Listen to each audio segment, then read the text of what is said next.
Hello everyone, कैसे हैं आप लोग। मैं सौरभ शर्मा आपका अपने चैनल मिनी अटेम्प्ट पर स्वागत करता हूं। जैसा कि आप सब लोग जानते हैं, मैंने इससे प्रीवियस वीडियो में डाइजेस्टिव सिस्टम के सभी जो टॉपिक्स हैं, एनाटॉमी सीरीज़ के अंदर जो डाइजेस्टिव सिस्टम है उसके सभी टॉपिक्स मैंने कंप्लीट किए हैं। तो उन्हीं टॉपिक से रिलेटेड मैं कुछ एक कंपटीशन एग्ज़ाम के क्वेश्चंस आप सभी के साथ डिस्कस करना चाहता हूं। तो उसी सीरीज़ में हम आज के क्वेश्चंस की स्टार्टिंग करते हैं, आज के क्वेश्चंस को देखते हैं। तो आइए सबसे पहले हम बात करते हैं इम्पोर्टेंट कॉम्पिटिटिव एग्ज़ाम क्वेश्चंस की। तो जिसमें आपकी स्क्रीन पे सबसे पहला क्वेश्चन आपको दिखाई दे रहा होगा, the process of taking of food into the digestive system. Means digestive system के अंदर फूड को टेक करना यानी भोजन को खाना या अंदर लेना, उसे हम क्या कहते हैं। तो उसके लिए क्वेश्चन में 4 ऑप्शन दे रखे हैं, जिसमें ऑप्शन ए है इंजेशन, ऑप्शन बी है प्रोपल्शन, ऑप्शन सी है digestion and option D is elimination. तो इसमें पूछा गया है डाइजेस्टिव सिस्टम में हम फूड की जो एंट्रेंस है, फूड को लेने को हम क्या कहते हैं। तो इसका करेक्ट आंसर है आंसर ए इंजेशन, क्योंकि इंजेशन मीन्स होता है फूड को डाइजेस्टिव ट्रैक में ले जाना। उसके बाद में नेक्स्ट अगला क्वेश्चन है inflammation of tongue is known as. इसमें पूछा गया है, बड़ा ही अच्छा क्वेश्चन है, इन्फ्लामेशन ऑफ टंग यानी हमारी टंग की यानी हमारे जीभ में इन्फ्लामेशन को हम क्या कहते हैं। तो इसमें ऑप्शन दे रखा है, option A gingivitis, option B is parotitis, option C is glossitis and option D is stomatitis. तो इसका जो करेक्ट आंसर है वो होगा ऑप्शन सी ग्लोसाइटिस, क्योंकि जिस वर्ड के पीछे भी आइटिस लग जाता है उसे हम इन्फ्लामेशन कहते हैं। जैसे जिंजिवाइटिस इन्फ्लामेशन ऑफ गम्स, जिसमें सबसे पहला ऑप्शन दे रखा है। दूसरा है पेरोटाइटिस, मीन्स पेरोटिड ग्लैंड या पेरोटिड डक्ट में इन्फ्लामेशन हो जाना। तीसरा ग्लोसाइटिस, ग्लोसाइटिस मीन्स टंग में इन्फ्लामेशन हो जाना, माने हमारी जो जीभ है, ह्यूमन जो टंग है, उसमें इन्फ्लामेशन हो जाने को हम ग्लोसाइटिस कहते हैं। तो क्लियर हो गया। तो इसका आंसर क्या है, आंसर इज सी ग्लोसाइटिस। उसके बाद में बढ़ते हैं हम अगले क्वेश्चन की तरफ, तीसरे क्वेश्चन की तरफ, जिसमें दे रखा है inflammation of mucous membrane of the teeth. ये बहुत ही इंपॉर्टेंट क्वेश्चन है, कई बार कॉम्पिटिटिव एग्जाम में आ चुका है और बहुत ही यूनिक क्वेश्चन है। तो यूनिक क्वेश्चन, इसकी यूनिकसिटी कैसे पता चलेगी, हमें पता चलेगी इसके ऑप्शंस को देखकर, क्योंकि उसमें ऑप्शन दे रखे हैं। सबसे पहला ऑप्शन है स्टोमाटाइटिस, ऑप्शन ए दे रखा है स्टोमाटाइटिस, ऑप्शन बी दे रखा है जिंजिवाइटिस, ऑप्शन सी दे रखा है हेलिटोसिस एंड ऑप्शन डी दे रखा है चीलोसिस। तो देखते हैं इसका आंसर क्या होगा। तो इसका आंसर होगा बी जिंजिवाइटिस। वैसे जनरली अगर हम किसी बुक में या इंटरनेट पर डाल करके देखते हैं तो हमें मिलता है gingivitis means inflammation of gums, लेकिन ये क्वेश्चन घुमाने के लिए कई बार ये पूछ लिया जाता है। एम्स लेवल का क्वेश्चन है, एम्स में ये पूछा गया है कई बार। जिंजिवाइटिस हम inflammation of mucous membrane of teeth के लिए भी यूज करते हैं, क्योंकि जो टीथ है, टीथ के आसपास की जो रूट होती है, जो टीथ की नेक होती है, टीथ का जो रूट पार्ट होता है, तो टीथ के नेक के आसपास जो म्यूकस मेम्ब्रेन पाई जाती है, उस म्यूकस मेम्ब्रेन में अगर इन्फ्लामेशन हो जाता है तो उसे हम जिंजिवाइटिस कहते हैं, क्योंकि उस म्यूकस मेम्ब्रेन का नाम जो कि टीथ के चारों तरफ यानी टीथ की नेक के चारों तरफ जो सराउंड करती है, उसका नाम होता है जिंजिवा। तो आप सामने देख सकते हैं, मैंने इसको लिखा भी है नोट करके कि जिंजिवाइटिस या ulitis means inflammation of gums. Normally इसको हम क्या कहते हैं, इन्फ्लामेशन ऑफ गम्स। लेकिन जिंजवा, जो जिंजवा वर्ड है वो क्या है, membranes tissue surround the neck of tissue, माने जो मेम्ब्रेनस टिश्यू हमारी नेक ऑफ टीथ, माने जो हमारी टीथ है, दांत हैं, उनकी नेक को कवर करते हैं, उनको हम जिंजवा कहते हैं। इसलिए inflammation of mucous membrane of teeth, तो इसका आंसर क्या होगा, ऑप्शन बी जिंजवाइटिस। तो जिंजवाइटिस इज करेक्ट आंसर। ठीक है, उसके बाद में हम आगे चलते हैं अगले क्वेश्चन की तरफ। तो अगला क्वेश्चन है question number 4, which acid convert milk into the curd. वैसे तो ये बहुत ही बेसिक नॉर्मल क्वेश्चन है, लेकिन कई बार नर्सिंग एग्जाम्स में ये पूछा गया है। तो इसमें ऑप्शन दे रखे हैं, option A citric acid, option B acetic acid, option C malic acid and option D lactic acid. तो इसका जो करेक्ट आंसर है वो होता है ऑप्शन डी लैक्टिक एसिड, क्योंकि जो लैक्टिक एसिड होता है वो लैक्टोबैसिलस बैक्टीरिया के द्वारा फॉर्मेशन होती है इसकी, उसके द्वारा ये बनता है, जिसके कारण ये हमारे मिल्क की प्रोटीन को डीनेचुरेट कर करके उसको कर्ड में यानी दही में बदल देता है, दही में उसका निर्माण कर देता है। तो इसलिए इसका जो करेक्ट आंसर है वो होगा आंसर डी लैक्टिक एसिड। उसके बाद में हम चलते हैं अगले क्वेश्चन की तरफ, क्वेश्चन नंबर 5। क्वेश्चन नंबर 5 है, taste bud for bitterness are located on which part of the tongue. Means bitterness के लिए, बिटरनेस मीन्स क्या होता है, कड़वापन, कड़वेपन के लिए हमारी जीभ के किस हिस्से में, आगे पीछे दाएं बाएं किस हिस्से में टेस्ट बड्स पाई जाती हैं या टेस्ट बड लोकेटेड होती हैं, ये क्वेश्चन पूछा गया है। तो इसका जो करेक्ट आंसर होगा वो इन 4 ऑप्शंस में से ही है। तो इसमें सबसे पहला ऑप्शन दे रखा है एंटीरियर पार्ट ऑफ द टंग। पहला ऑप्शन क्या है, एंटीरियर पार्ट ऑफ द टंग। दूसरा ऑप्शन दे रखा है posterior part of the tongue, माने टंग के पीछे की तरफ, या तीसरा ऑप्शन दे रखा है option C lateral part of the tongue, माने टंग के किनारों पर यानी जीभ के किनारों पर, या डी ऑप्शन दे रखा है under the surface of tongue, माने जो हमारी जीभ है उसकी सरफेस के नीचे। तो इसका जो करेक्ट आंसर है वो है answer B posterior part of the tongue. तो जो हमारी टंग की माने जीभ की, इंसान की जो जीभ होती है, ह्यूमन की जो जीभ होती है, उसके पिछले हिस्से की तरफ यानी पीछे की तरफ टेस्ट बड्स पाई जाती हैं, जो कि बिटरनेस को माने कड़वेपन को डिटेक्ट करती है। ठीक, उसके बाद में हम चलते हैं अगले क्वेश्चन की तरफ, question number 6, which enzyme is found और सीक्रेटेड इन द सलाइवा। इसमें पूछा गया है ऐसा कौन सा एंजाइम है जो सलाइवा में पाया जाता है या सीक्रेट होता है। तो इसमें ऑप्शंस दे रखे हैं, option A renin, option B tannin, option C ptyalin और ऑप्शन डी है रेसिन। ये क्वेश्चन कई बार कॉम्पिटिटिव एग्जाम्स में आ चुका है, सीएचओ जैसे कॉम्पिटिटिव एग्जाम में ये कई बार पूछा गया है। ये मल्टीपल डिवाइस क्वेश्चन है, तो इसको जरा आप ध्यान से सुनिएगा। विच एंजाइम इज फाउंड और सीक्रेट इन द सलाइवा, माने सलाइवा के अंदर कौन सा एंजाइम प्रेजेंट या सीक्रेट होता है। तो इसका आंसर होगा, इसका करेक्ट आंसर है टाइलिन। इसका करेक्ट आंसर क्या है, टाइलिन। टाइलिन एक ऐसा एंजाइम है जो कि हमारे सलाइवा में, सलाइवा मीन्स लार में मिलता है, ये सीक्रेट होता है, प्रेजेंट होता है। ठीक है, उसके बाद में अगला चलते हैं अगले क्वेश्चन की तरफ, क्वेश्चन नंबर 7। क्वेश्चन नंबर 7 कह रहा है digestion of food in human starts from. Very interesting question. Generally हम क्या सोचते हैं कि जब हम खाना खाते हैं तो खाने का यानी भोजन का जो पाचन है वो स्टमक में शुरू होता है या हमारी आंतों में यानी इंटेस्टाइन में शुरू होता है, लेकिन ऐसा नहीं है। ऐसा क्यों नहीं है, तो इसका आंसर आपको अभी ऑप्शन से पता चलेगा।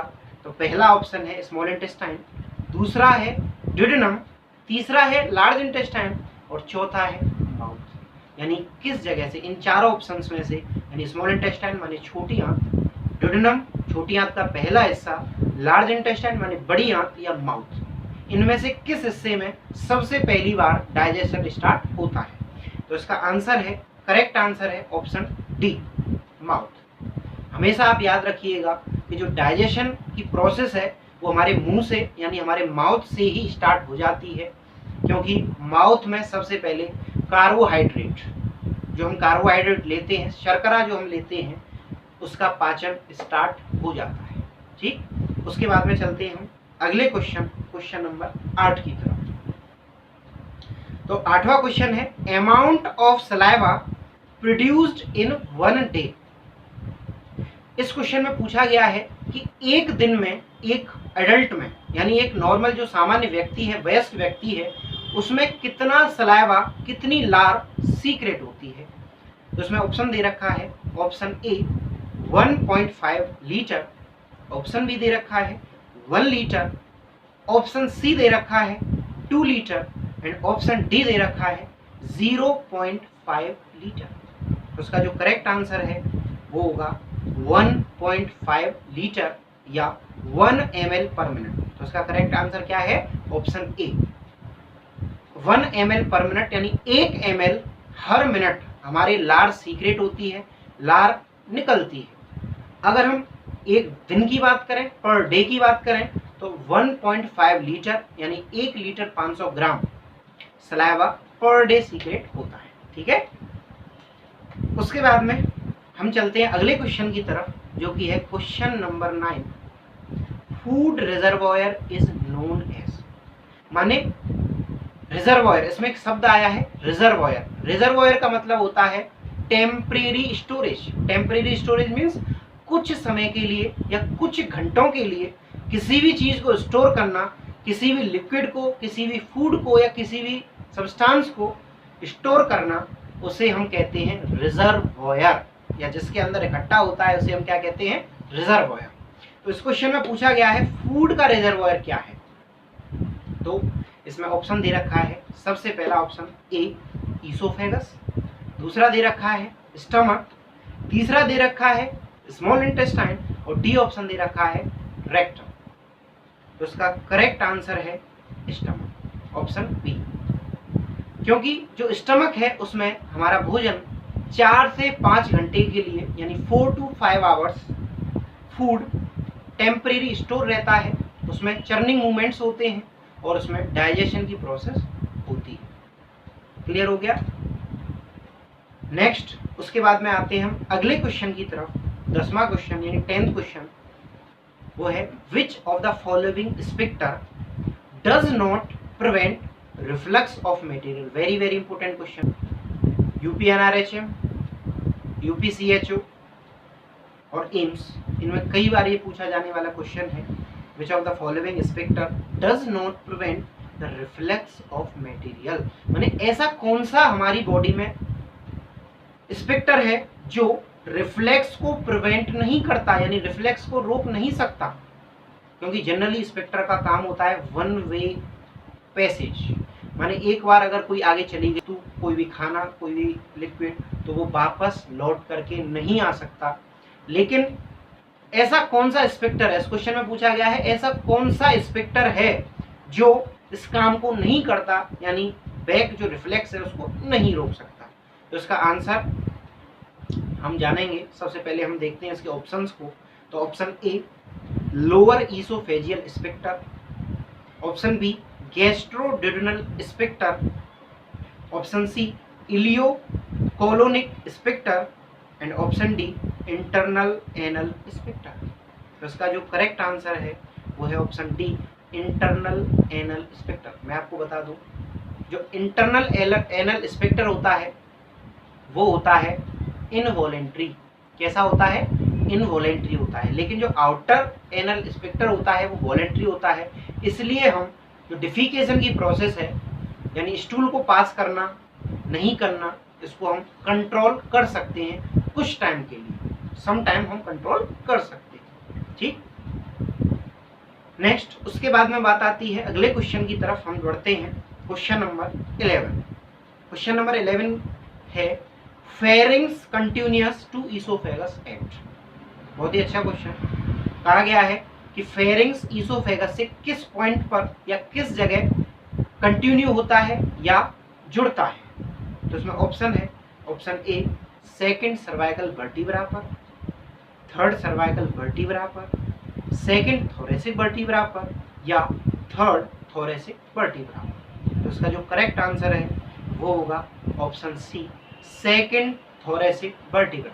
यानी जो सेकंड नंबर की थोरेसिक वर्टिब्रा है उसके जस्ट सामने की तरफ हमारा जो ईसोफेगस है वो फेरिंग्स से, यानी जो फेरिंग्स जो कि कॉमन पाथवे होता है फूड और एयर का, उससे ये डायरेक्टली कनेक्ट होता है, उससे कंटिन्यू रहता है। ठीक है, उसके बाद में आता है अगला question, human body need a constant supply of protein to survive.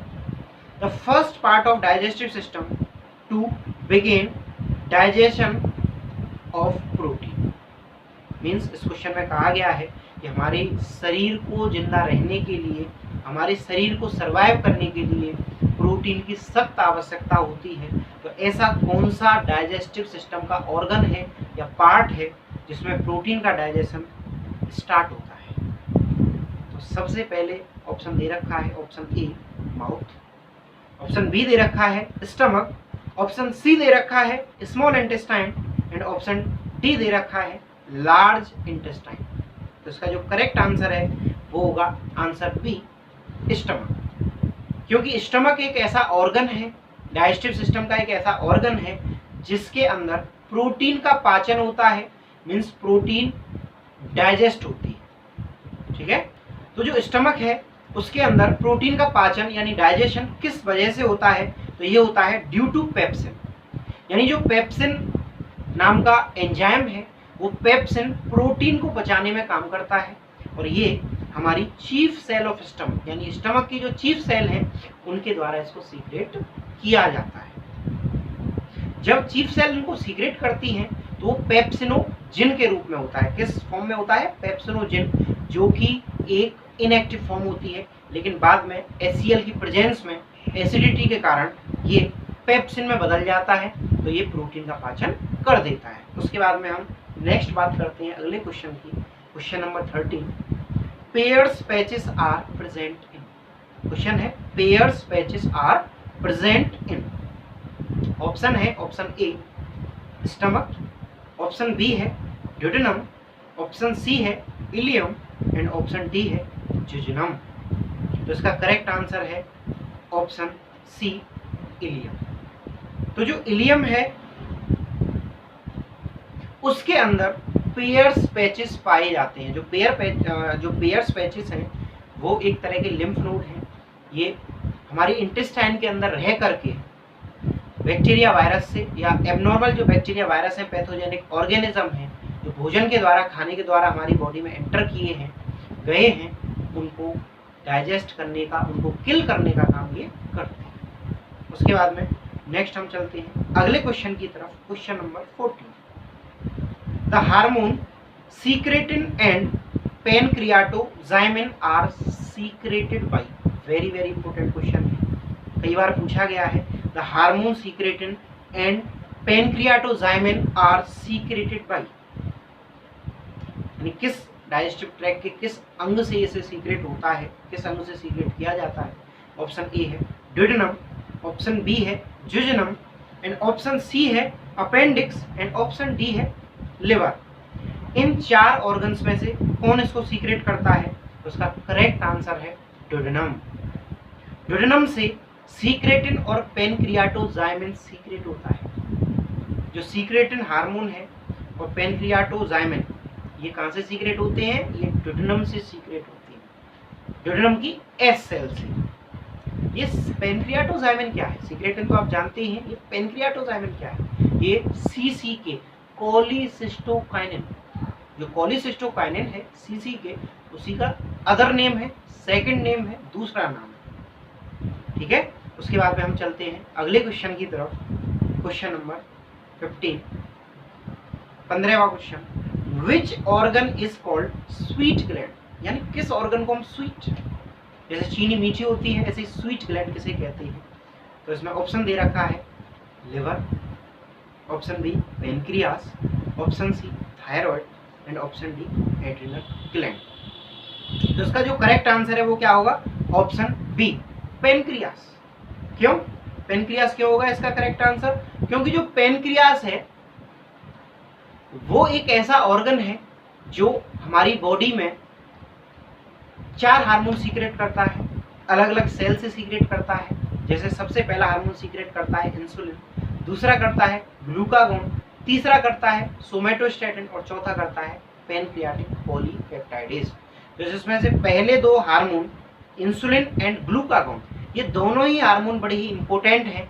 ये हमारी बॉडी में शुगर के लेवल को यानी डायबिटीज को कंट्रोल करते हैं मिलकर के आपस में, क्योंकि इंसुलिन बढ़ी हुई शुगर को यानी बढ़ी हुई डायबिटीज को घटाता है और जो ग्लूकागोन है वो शुगर के लेवल को यानी ग्लूकोज के लेवल को ब्लड में बढ़ाता है। तो इसीलिए हम इसको स्वीट ग्लैंड भी कहते हैं। तो हमेशा याद रखिएगा आप, जो पेनक्रियास है उसको हम क्या कहते हैं? Sweet gland. ये इस तरीके से भी क्वेश्चन पूछा जा सकता है। नेक्स्ट, उसके बाद में आते हैं 16th नंबर के क्वेश्चन की। विच of the following is not the function of liver? इसमें पूछा गया है ऐसा कौन सा फंक्शन है जो लिवर का नहीं है। ये क्वेश्चन बड़े कंफ्यूजिंग होते हैं नोट वाले, तो उसको जरा ध्यान से समझ के पढ़ा करें। हमेशा याद रखें, जब भी आप किसी भी क्वेश्चन को सॉल्व करें एग्जामिनेशन हॉल के दौरान, तो उस समय हर क्वेश्चन को पूरा पढ़ें और हर क्वेश्चन के हर एक ऑप्शन को भी पूरा पढ़ें। कभी भी आधा क्वेश्चन पढ़ के उसको फट से आंसर न लगाएं, इससे आपका नुकसान हो सकता है। अगर नेगेटिव मार्किंग होगी तो आपके नंबर भी कट सकते हैं, तो इसलिए जरा ध्यान से। तो सबसे पहला है option A, production of bile. दूसरा ऑप्शन दे रखा है डिटॉक्सिफिकेशन ऑफ ड्रग्स।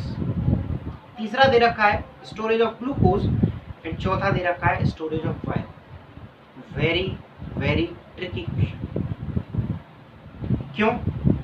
क्योंकि इसमें प्रोडक्शन ऑफ बाइल, बाइल का प्रोडक्शन हमारा लिवर करता है। दूसरा ऑप्शन है डिटॉक्सिफिकेशन ऑफ ड्रग, ये भी उसका फंक्शन है। तीसरा स्टोरेज ऑफ ग्लूकोज, यानी ग्लूकोज को इकट्ठा करना, ये भी उसका फंक्शन है। लेकिन स्टोरेज ऑफ बाइल, जनरली बच्चा क्या सोचता है, जब लिवर बाइल का जब सीक्रेट करता है तो ये स्टोर भी इसको करता है, लेकिन ये गलत है। बाइल का जो स्टोरेज है वो किसके द्वारा किया जाता है? गॉल ब्लैडर के द्वारा। तो इसलिए इसका जो डी है स्टोरेज ऑफ बाइल, ये लिवर का फंक्शन नहीं है। इसलिए इस क्वेश्चन में D option is right, storage of bile does not function of liver. ठीक, उसके बाद में चलते हैं हम अगले क्वेश्चन 17वें नंबर के क्वेश्चन की तरफ। The term anorexia is known as, यानी एक टर्म है एनोरेक्सिया, उसका अर्थ क्या होता है, उसका मीन क्या होता है? ऑप्शन दे रखा है लॉस ऑफ हेयर, माने बालों का झड़ना। ऑप्शन बी दे रखा है लॉस ऑफ स्लीप, यानी नींद ना आना या नींद को खो देना। अगला है लॉस ऑफ एपेटाइट, माने भूख कम लगना। और लॉस ऑफ स्पीच, यानी आवाज का चले जाना या आवाज न निकलना। उसका करेक्ट आंसर है लॉस ऑफ एपेटाइट, यानी भूख न लगना या कम लगना। इसका करेक्ट आंसर क्या है? Option C, loss of appetite, माने भूख का लॉस हो जाना, कम हो जाना या न लगना। ठीक, नेक्स्ट, उसके बाद में आते हैं हम अगले क्वेश्चन की तरफ। Question number 18, chief cell of gastric gland secretes. जो हमारी गैस्ट्रिक ग्लैंड्स हैं उनमें से जो चीफ सेल हैं वो क्या सीक्रेट करती हैं, क्या निकालती हैं? ऑप्शन दे रखा है, option A mucus, option B pepsinogen, option C intrinsic factor या ऑप्शन डी हाइड्रोक्लोरिक एसिड। तो इसमें से क्या निकालती है? ये निकालती है ऑप्शन बी पेप्सिनोजिन। जो चीफ सेल है, हमेशा याद रखना, जो गैस्ट्रिक ग्लैंड हैं उनमें पाई जाने वाली चीफ सेल्स, गैस्ट्रिक ग्लैंड्स में से चीफ सेल्स हमेशा पेप्सिनोजिन निकालती है। ठीक है, पेप्सिनोजिन कौन निकालता है? Chief cells of gastric glands. ठीक, next 19th question, the appendix is located in. अभी अभी रिसेंटली मैंने इस टॉपिक को पढ़ाया है। तो अपेंडिक्स किस जगह लोकेट होता है, यानी अपेंडिक्स की लोकेशन क्या है? तो इसमें ऑप्शन दे रखे हैं, option A the left anti cubital fossa, option be the left iliac fossa, option see the right anti cubital fossa and option D right iliac fossa. तो इसका जो करेक्ट आंसर है वो है option D right iliac fossa. यानी हमारी जो abdominal cavity है वो 9 रीजन्स में बटी हुई है। कौन कौन से? Right hypogastric region, left hypogastric region, epigastric region, hypogastric region, right और लेफ्ट लंबर रीजन, मिडिल में होता है अम्लाइकल रीजन, और सबसे लोअर साइड में अगर हम राइट साइड में बात करें तो राइट इलियक फोसा, और लेफ्ट साइड में बात करें तो लेफ्ट इलियक फोसा। तो जो राइट इलियक फोसा है उसके अंदर हमारी appendix finger like structure present होती है, उपस्थित होती है। और दूसरी भाषा में अगर हम देखें, मेडिकल टर्म में अगर हम देखें तो मैकबर्नीस पॉइंट, जो मैकबर्नीस पॉइंट होता है उस पर हमारी अपेंडिक्स लोकेट होती है। ठीक है, अगर यहाँ पर मैकबर्नीस पॉइंट ऑप्शन में होता, राइट इलियक फोसा की जगह ऑप्शन में मैकबर्नीस पॉइंट होता, तो इसका आंसर क्या होता? मैकबर्नीस पॉइंट। क्लियर? अगर राइट इलियक फोसा के साथ में मैकबर्नीस पॉइंट होता तो निश्चित यहाँ पे दे रखा होता बोथ, तो आपको फिर बोथ पे क्लिक करना है। ठीक है, चलिए नेक्स्ट। उसके बाद में बात करते हैं हम 20 क्वेश्चन, यानी 20वां question. Proctoscope is used to examination of, यानी जो प्रोक्टोस्कोप है वो किसके एग्जामिनेशन के लिए, किसको चेक करने के लिए यूज होता है? तो इसमें ऑप्शन दे रखा है। Number 1 A anal canal, B sigmoid colon, option C vagina, and option D oral cavity. तो इसका करेक्ट आंसर है ऑप्शन ए एनल कैनाल।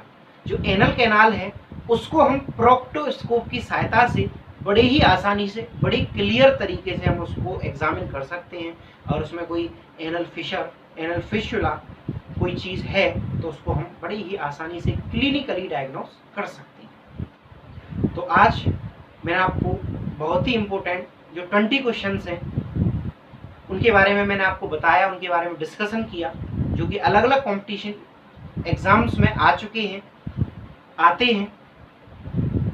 तो इसी के साथ में मैं आशा करता हूं कि आप सब लोगों को आज की हमारी जो लेक्चर है, जो कि क्वेश्चंस के ऊपर है, वो अच्छा लगा होगा। तो हमारे लेक्चर्स को लाइक करिए, शेयर करिए। अगर इससे रिगार्डिंग आप कोई क्वेश्चन और हमें बता सकते हैं जो प्रीवियस एग्जाम्स में आ चुके हैं, तो आप उनको जरूर हमारे कमेंट बॉक्स में कमेंट करें, जिससे मैं अगली वीडियो में आपके दिए हुए क्वेश्चंस पर वीडियो बना सकूं। हमारे चैनल को ज़्यादा से ज़्यादा सब्सक्राइब करें। Thank you very much. Medical से रिलेटेड अच्छे अच्छे लेक्चर्स पाने के लिए हमारे चैनल मिनी अटेम्प्ट्स को सब्सक्राइब करें, लाइक करें, शेयर करें।